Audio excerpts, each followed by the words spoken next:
So when I did my psychology degree, it was all about how we get ill people to not ill, all right? Which is valid, as Tommy was just saying. We have this epidemic of mental health, but I think in this country at the moment, the mental health agenda is being hijacked by ill health, all right? It's by ill health. But what if I were to pitch with, the last 20 years of research has been looking how we get well people to flourish, to be the best version of themselves on a consistent basis. Now that's a game changer.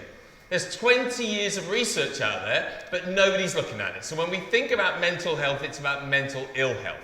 So today I'm hopefully going to get you to change the way you look at mental health and get you to think about, so my job's not to motivate you. You're all highly motivated people, I hope, right? My job is to remind you what you are at your best and get you to replicate it on a consistent basis. That is what elite performance is. Who's got kids in it? Right, well that is what elite performance is for kids too. They know what they are at their best and they replicate it. So you'll have some kids at the exam door at the moment, in this really tense time. Have they any idea what they are at their best? Most have no idea, so that scary time at the door is just terrifying for some. Some can get through it, some can't. But if we know if we start focusing on what we are at our best, then things change. So for us in positive psychology, we want to get away from the average, where most people want to fit in, right? Human beings love to fit in, and lots of studies have looked at how we get to people to the average. But as you see from that graph, and that graph means nothing, right? It could mean anything, but what about if it was for well-being and flourishing? We study the people with the red dot up there, the nutters, the outliers, the people that are just doing stuff that nobody else is doing. But then, if that was well-being, imagine your companies when you had more of those people. Imagine your families, your communities, your NHS, your schools, where you had more people doing incredible things instead of just fitting in with the average. That's where you get your game changers, right? And we're all possible for that because we're all amazing, because we're all human beings. But as we get older, we tend to get a few layers on ourselves. So for us, we talk about a thing called the 2%er mindset based on Dr. Andy Coates' research. But this is what 2%er mindset is. These people that we call 2%ers are flourishing. They're doing lots of these things on a consistent basis. Imagine the world if most of us were doing some of them. It's a game changer. What if we were promoting those things and finding how we do those things? So for us, we study 2%ers, we learn what they do, they learn how they do it, and then we pass it on to other people. So we are looking at the 3 quarters that aren't ill, right, and how to flourish, and then helping the other quarter to flourish. So I'm going to tell you a quick story. This is and these 2%ers, they're not Olympians. They're just your regular people, like you lot, right? Right? They're regular people. So this is Martin, my mate Martin. He's a regular bloke. He's an ex-deputy head teacher. He's got 4 grandchildren and 2 kids. He's in his 60s. And he is a 2%er because he is his positive best self consistently. Right? Positive best self consistently. And I should say at this moment, because I'm not going to do the same presentation as last time, but the fundamental thing I want you to take away from this is, in the past, our system at the moment teaches us that if you work hard, then you are successful, and then you are happy. Right? You work hard, you get successful, and then you are happy. So success equals happy. That's right, isn't it? Everyone who's successful is happy. But what all the research comes out, the last 20 years, is not that. It's positive, happy people work harder, are more creative, better relationships, blah, blah, blah, and are more successful. So the idea for what we're looking at is we're looking for people who start with positivity at the start of every day. We look for companies who start with positivity and happiness as the start of every workday, and they build cultures around that. And we look for people like Martin who get it. So Martin, as a leader, as a deputy head teacher, was incredible. Absolutely incredible. All right, and I'll share some of the things that he did in a bit. So this is Martin, but I met Martin because I was getting people on bikes. Anyone ride a bike in here? Oh, a few. I love the way that people don't like admitting riding a bike in this country. It's a bit bonkers, isn't it? So he rides a bike and he's got a deep, dark, dirty secret, right? He likes to ride his bike all over the world on his own. He's one of those nutters, right? I shouldn't say that, but one of those, one of those bonkers people that I think is a bit nuts, right? Because he scares me, because some of the things he does are just, I think, a bit reckless. So this is his latest trip. Martin's cycling from Egypt to South Africa, right? And I'm not asking you lot to go and do that, because you imagine, have you got that voice in your head that starts to think all the things that can go wrong in there? But he doesn't see that. He manages risk, but he doesn't stop himself from doing the stuff he wants to do, which is rare in human beings. Because lots of us will put barriers in front of us to say we can't do it, right?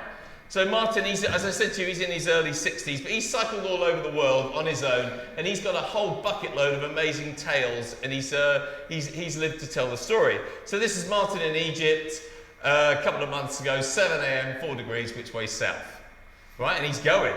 In my head, I'm going, you're an idiot, right? Because in the news, you turn the news on at the moment about Africa, you've got all those things going on, right? And I'm watching Champions League the other day, a little while ago, a couple of weeks ago, and he sends me a text with that picture, and he says, "You watching the game, Kev?" And I go, "Yeah." And he sends me that, because I think that Ethiopia is a bit like with Michael Burke in the 80s, with kids in famine. I don't know how Ethiopia has progressed, because I've not looked at it. But he says it's the most incredible country. And he's having the most amazing time. So, the thing about 2%ers like Martin is that they get you to think and they rattle your cage a bit, which is my job today. I'm going to educate and inspire you today, but I'm going to rattle your cage a bit, because we desperately need it at the moment. So we want us to move away from the middle, which we call mood hoovers. We have a lot of mood hoovers in the world. Do you know what a mood hoover is? Who knows a mood hoover? Right, they're not bad people, they just moan and groan about things. They moan about the weather, the traffic, the government, whoever. They just mumble and grumble. They're not in the 1/4. All right, they're just moan and groaners, right? So to move that percentage of the population out of the middle and into the yellow. So, but my story is I was definitely one of those in the grey, because that's me in 2006. I got type 1 diabetes at 23, and for the next 13 years, like with any change, if you can't deal with the change, because change is hard, one of the ways that we deal with change in this country is we use alcohol. It's brilliant, isn't it? The more you drink, the more you forget. Right? And I was doing that for a lot, and I was eating too much, drinking too much, although I was highly successful man. So everyone thought I was okay, but I wasn't. I was out of control. And with diabetes, it's a pretty dangerous game to do what I was doing. So in 2006, two things happened. Number one, I met a consultant that instead of just tilting his head and saying, "Oh, it'll be okay," he listened to me, but then he loved me enough to tell me it wasn't acceptable anymore, and we could get you help, but we needed some action, right? We needed some action, which was brilliant. And he painted a picture so vivid of what life could be like that I changed. Have you got people in your organisation like that? That's what amazing leaders are. They paint the picture.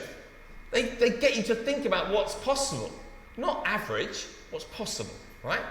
And then for the last 13 years, every day, I work on that thing. Do you do that, you lot? Are you working on that thing every single day to think about how you can be better, how you manage that, how you thrive with that? Or do you cross your fingers and hope it's not going to come and bite you on the arse? All right, and that's where I want you to get to. All right, because once we start learning about our own selves, then we start to flourish. But in this culture at school, you all had biology, I take it. Who learned about biology at school? Right, all of us. Who had a lesson on the human mind? Not one of us. Isn't that bonkers? That is bonkers. So, to carry on with my story, Martin rattled my cage so much and he painted a picture so vivid, he convinced me to do what he does. Right? And I've got so many fears in my head about what could go wrong. So a couple of years ago, I flew to Portland, and the aim was to ride my bike to LA on my own. Right? To me, that's a bit bonkers too, because of all the things that can go wrong, and you might be thinking the same things in your head. So my bike could break. The weather, diabetes, and I get road rage. Does anyone get road rage with if you ride a bike with cars that go too close to you? What happens in America if you get road rage, maybe? Well, they might shoot you, right? So I have all these things in my head that stop me, but this time they couldn't stop me. because I was there. So there I am in Portland, ready to ride. I've got all my bags, I've got my tent on my back. It's the first time I camped for 40 years, because I left Cub Camp at the age of 7, homesick, and my parents had said, "You're just not into camping, are you, Kev?" And I never camped again for 40 years. This was the first time. It's interesting. Have you got any of those in your head? That people tell you are or you aren't, and you live up to those things? Anyway, there I am, and I've got all those worries in my head of what can go wrong. But when you step out of your comfort zone, and you do get a little bit terrified, there's a bonus to that, because you see some of the most beautiful things you've ever seen. That's the first beach I stumbled across. That's Cape Mears State Park. Has anyone driven that coast? Yeah, it's beautiful, isn't it? Go and drive it, don't cycle it, you don't have to cycle it, go and drive it, it's beautiful, right? And then, so all the fears I had, there's me with my bike overlooking Cape Mears State Park, the Pacific Ocean at Cape Mears, and I go to test my blood, because I'm diabetic, right? So I ride 50 miles a day, I've done 30 miles, test my blood, everything good, put my stuff away, I think, and then I ride off for another 20 miles, get to my campsite, go to test my blood again, guess what? I didn't pack the machine away. My diabetic machine is 20 miles away on the coast, right there. So my biggest fear has happened on the first day. On the first day. But what you find is when you put yourself out of your comfort zone, you are stronger than you ever imagined to deal with these things. But people don't get out of their comfort zones. They stay in their comfort zones. So what did? I just, it's not insulin, so I just got on with it. And next day, I rode into the next town, and guess what? They've got diabetes in America, did you know that? And they've got machines, they've got everything. So they sorted me out. They sorted me out. My dad, who doesn't leave Norfolk very much, right? He doesn't leave, he says, Kev, there's bears on the West Coast. If you're not careful, you'll have a bear eat you, right? The only bears I saw were those ones, the wood carvings on the side of the road. And the reason for me to tell you this story, before I get you to do something, is this bloke, right? Because I am guilty of being a mood hoover. Are you ever a mood hoover?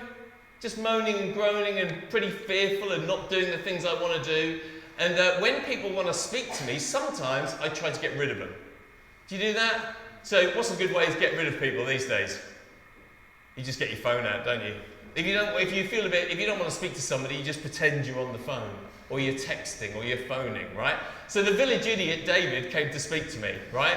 I've ridden 30 miles up and down hills, not very well at this day. So I'm sitting overlooking the bay, and David comes up and he wants to speak to me, and I'm not into it. I'm being my worst self, not my best self, right?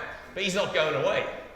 Because David has recently moved to Bandon, Oregon. He wanted to move with his childhood sweetheart, but she died of cancer.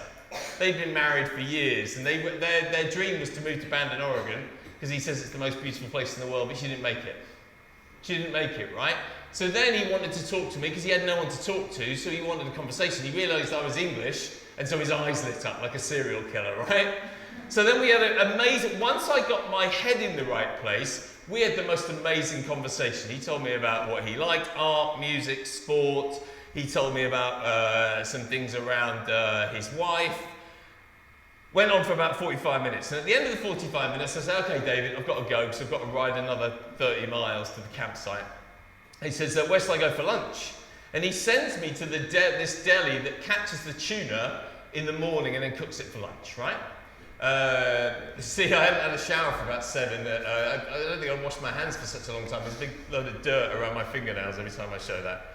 So I'm eating my sandwich, and all of a sudden the door opens, and guess what? He's there, David. He's there, standing there, stalking me, right?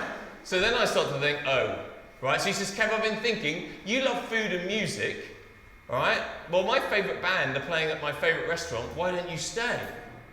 And I go, oh my God, this is not going to turn out well, is it? This guy's a bit of a freak because he wants to engage, right? So I say, no, sorry, I've got to ride another 30 miles and I've got to sleep on the floor tonight.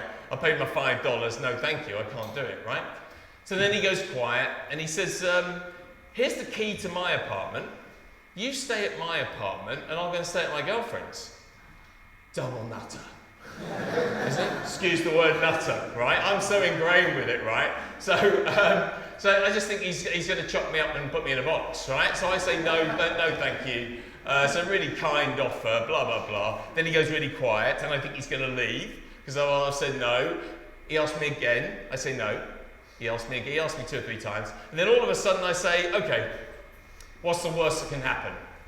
Right? And I say yes, and his eyes do light up like a serial killer, right? Oh my God. So then, once you are your best self and you are open to new experiences, the most amazing things happen. And I urge you to start thinking about when you are at your best self.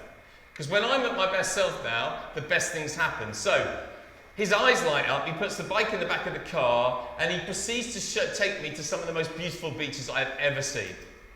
And he talks about life and death, because he knows about life and death, because he's lost his most precious thing in the world, and I've never lost anyone, and we have a long chat about that, about what's important in life. Right? Incredible. Then we go for dinner, and I meet his new missus, and that is Mary. Now Mary turns out to be the mayor of the town. So you're pretty safe, aren't you? You're pretty safe now. But then he drops me off after dinner. He pays for everything. He drops me off after dinner, and his apartment is above the guns and ammo shop. I'm not making this stuff up, right? It's bonkers. But I have to trust the process. I trust it to a certain extent. I go and sleep. He goes off. I go and sleep in his flat, his apartment, but I sleep with the lights on. Because serial killers don't kill the lights on, do they? Right? And then he picks me up at 6 in the morning. He cooks me breakfast. And then he drives me an hour down the road to meet Sydney and Catherine, 2 college students that had ridden from Boston to the West Coast. All right? Now, what's the point of that story? The point of that story is that when we are our extraordinary best, amazing things happen. Because it's all about relationships. If we want to thrive in our businesses, thrive in our homes, thrive in our communities, we need to start engaging with other human beings. And these events here, we need to speak to people that we don't know. Human beings hate that, don't they? They hate it because they feel nervous and vulnerable and uncomfortable, so they just speak to the same people as they always speak to. But I'm urging you to be brave and go and speak to somebody else. All right? And this whole thing about being your best self requires no talent. Imagine your company when everybody in your company was doing that on a consistent basis. That is world-class performance. Imagine your schools and your teachers and your healthcare professionals and the stores that you went into when everybody was like that. I don't see that very often. I don't see it very often. And ask yourself, how often are you doing those things? Because they require no talent. But people are focusing on the stuff that does, maybe. All right, and you think, well, this is just wishy-washy nonsense. This doesn't work, does it? This doesn't work. Any Liverpool fans in here? Oh, we've got some sound. I'll play it again. Ready?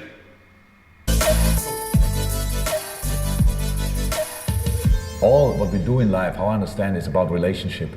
Because otherwise you live in a forest alone, on a mountain alone, and if you only want to be alone and want to be responsible for exactly the things you do and no responsibility for anything else, you have to live alone. Otherwise, always when you enter a room, you have a little bit of responsibility at least for the mood in the room. As a football team, we have to work really close together. Each player knows each name of each person who works at Melwood. It's not me to create an atmosphere. Each person in a room, each person is responsible for that, and a football team especially.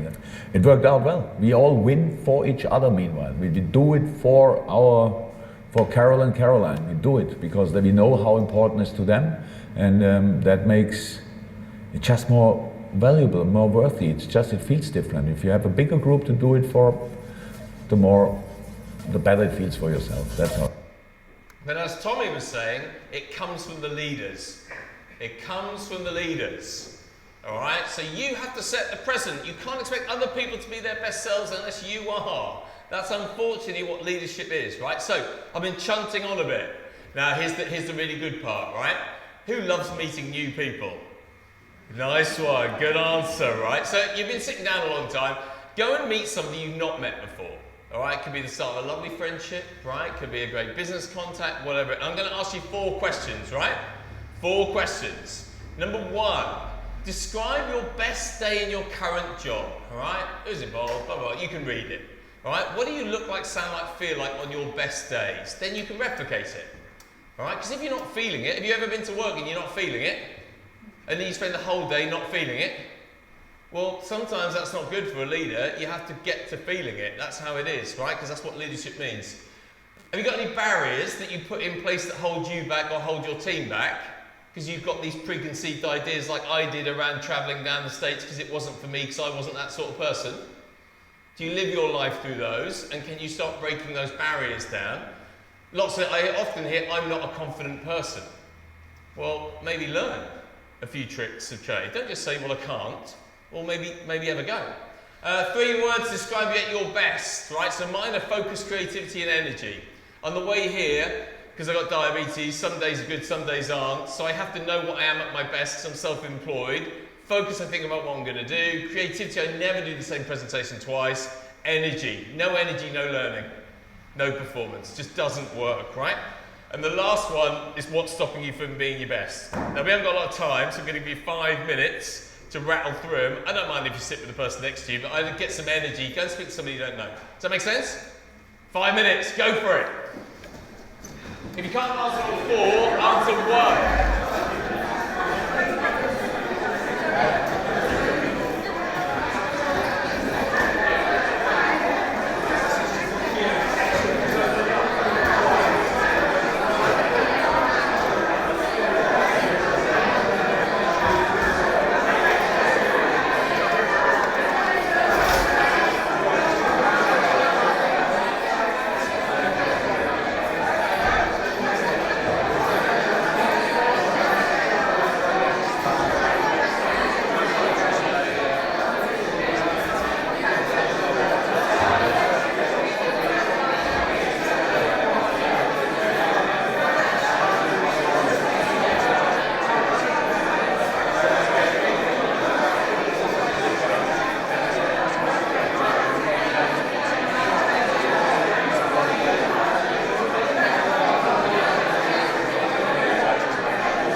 Okay.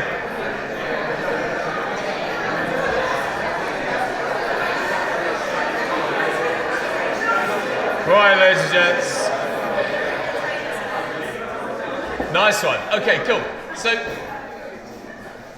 right, great work, and thank you so much. That's not guaranteed with some places that people will go and meet different people.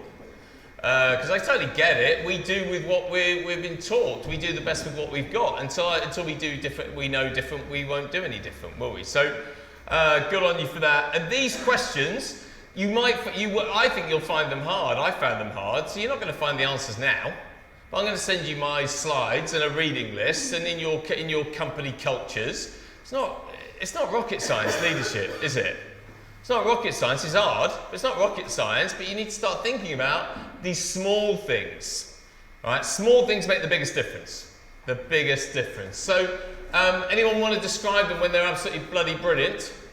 What does it look like? Sound like, feel like? And we were just talking. Brits don't like bragging about how good they are, do they? Oh yeah, look at me, look at me. Come on, what's some of the buzzwords that you would have when you're really good? Yeah. Yeah, good. I'm not going to say no to one. Somebody. No, sorry, you can't have that. Anyone else? Excitable. Sorry? Excitable. Yes, one here? Praise. Yes. Inspiring. Inspiring. Enthusiastic. Yeah. Alive. Yeah. Grateful. Grateful. There's loads, right? Fun, whatever it may be. Resilient, gritty. There's an absolute heap. I urge you to go and have a look at it, right? Anyone got any barriers they put in place? Who's got the barriers? What are they? Time. Yep. Shyness. Lack of, yeah, confidence, yeah. Emotions. Yeah. Lack of energy. Yeah. Overthinking. Yeah. Okay, so they're all, there's for that, it's all individual, but I urge you to go and work it out, what it is, and maybe do some work on it, right? And then in your company culture, that's what peak performance is. That's discussing those things. That's not hiding them away. And because you're the leader, you're brilliant. That's talking to people about, and you watch, the Klopp video is online. He talks all about that. He hasn't got the answers. He's got a few of the answers, but he's got a load of people with other answers. 3 words describe you at your absolute best. I urge you to go and think about those things, and it's very twee to think about it now. There is, on the reading list, I'll send you, the Hub of Positive Psychology is at the University of Pennsylvania. Martin Seligman did a lot of work around depression, and now has spent the last 20 years looking at how we flourish. So he's got, if you go on it's called Authentic Happiness. Sounds really American and wishy-washy, but it's really good. It's really good. It's got a battery of psychological testing, all free, about you at your best, right? And then the last one, I'll ask you this: what's stopping you from being your best self? That's ultimately it, isn't it? Because when I was at that stage, when I had a good job, but I was addicted to alcohol and food, I would blame everybody else, my boss, my kids that I was teaching, my colleagues, my parents, wife, whatever, about why my life was so rubbish. All right? Instead of taking a bit of personal responsibility. All right? Now, we're saying, and yes, there is, but professional help, brilliant, right? It's a balance whether you, how you see, but everyone, for me, we all need professional help, a little bit of professional help. It took me a while to get there. I've just started a little bit of therapy, right? It's been a game changer for me. Because I wasn't using it to get from ill to not ill. I was using it to help me to continue to flourish. All right, so I'm doing that. So it's an ongoing process, which I was one of those thinking, well, how can that help? Well, it does amazingly. So if you find it somebody that suits you. So the 4-minute rule has been one of the most successful things that we teach about, right? Because this is about relationships and impact. So as Jurgen Klopp says, when you go in a room, you have a responsibility for that mood in the room. So you're not going to feel great every time, are you? But 4 minutes is all you have to do it for. Because what the research says is that if you are your best version of you for 4 minutes, you stop moaning about what you were moaning about, and your good mood passes on to the people in front of you. Right? So the most vivid example I can give you, I work with a water company in the Midlands, and this guy stood up in tears, and he said, you know what, Kev, the 4-minute rule saved my marriage, because this was the second session. And he says, before I learned about the 4-minute rule, because have you got stressful jobs, you lot? So he's saying, Every night on the way home, I'd moan and groan about the job because it's so hard and I had all these things going on, blah, blah, blah, and he had to get it out of his system. But the one thing he forgot to do when he got out of the car and went in to see his wife and his 2 young kids was to turn the moan button off. Do you know people like that? Have you ever done that? Where you just keep moaning, ranting all night. And he couldn't stop it, right? So he says the 4-minute rule, it's such an easy thing because I still rant all the way home about this water company and the stuff going on. But he says, on my sun visor in my car, I now have the 4-minute rule.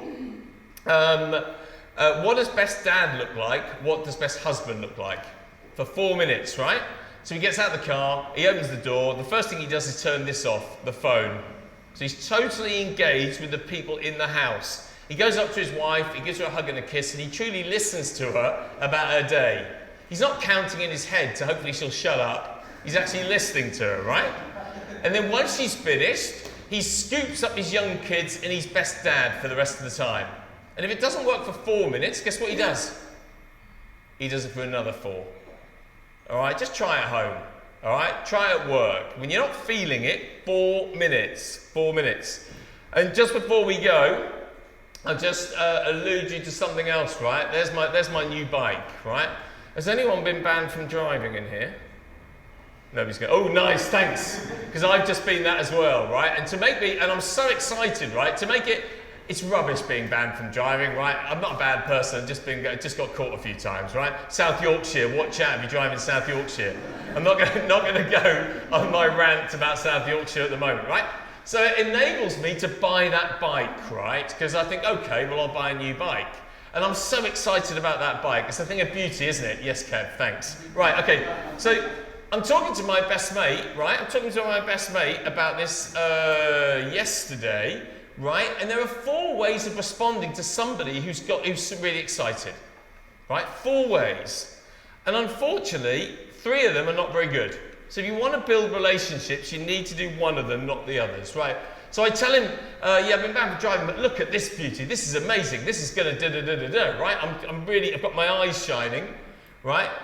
And this is no word of a lie. This is what he does. Oh, yeah, that looks good. Good on you. And that's what he says. That's what he says, right? So he takes the shine away completely. Have you had that before? Were you really excited and because somebody else has got their stuff going on, they take it away? Or, he didn't say this, but you could go, what, a bike? You know how dangerous biking is? You're going to ride that, but you lost your license. It's going to be a nightmare. It's going to be an absolute nightmare. Do you know people, have you met people like that? Tell them something brilliant, they rubbish it. Or my dad's favourite, you tell him something amazing, and he just changes the subject. He'll change it onto something that he wants to talk about.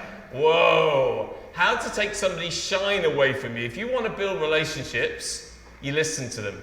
You listen to them and you stay in the top left-hand corner. You have eye contact, you listen, you ask questions, you empathise, you laugh, you share some of your own stories, you're in the moment. It's not rocket science. So over lunch, which I'm sure you're doing anyway, try that.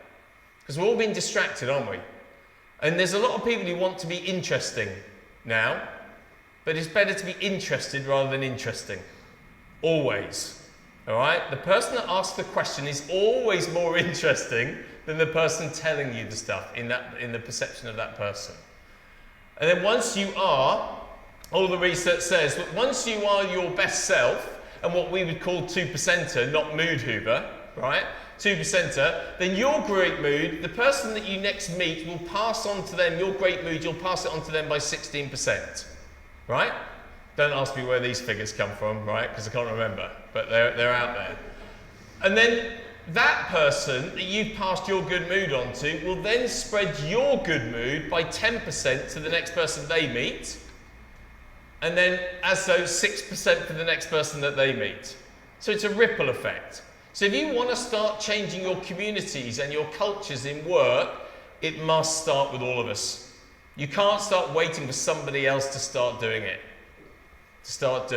And to remind you that positive, happy people are more successful, not necessarily the other way around. And sport is definitely leading the way on that. And you know if you're making a difference, you know if you're being your best self, Well, Benjamin Zander would say it's in your eyes. In your Now, eyes. I had an amazing experience. I was 45 years old. I've been conducting for 20 years, and I suddenly had a realization. The conductor of an orchestra doesn't make a sound. My picture appears on the front of the CD. But the conductor doesn't make a sound. He depends for his power on his ability to make other people powerful.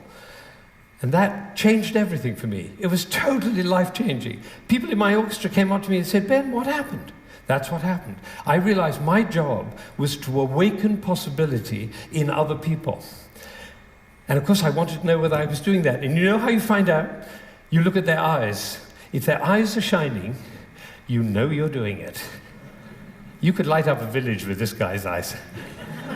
Right, so if the eyes are shining, you know you're doing it. If the eyes are not shining, you get to ask a question. And this is the question. Who am I being that my player's eyes are not shining? We can do that with our children too. Who am I being that my children's eyes are not shining? That's a totally different world. Now, we're all about to end this magical on the mountain week, and we're going back into the world. And I say it's appropriate for us to ask the question, who are we being as we go back out into the world? Okay, so to end, because we're just approaching lunch, to end, I think the key is, as somebody who's had depression, anxiety, panic, the whole load, once I got diabetes, if you are in that time, then there is expert help out there, and we need to support people through that, as Tommy was saying, right? But for the other 3/4, to me, is to start building cultures that focus on positive, happy people, work harder, more creative, more resilient, and are more successful, all right? And for us, it's start to think about what you are at your best and develop cultures of getting your employees or your colleagues to start thinking about them at their best.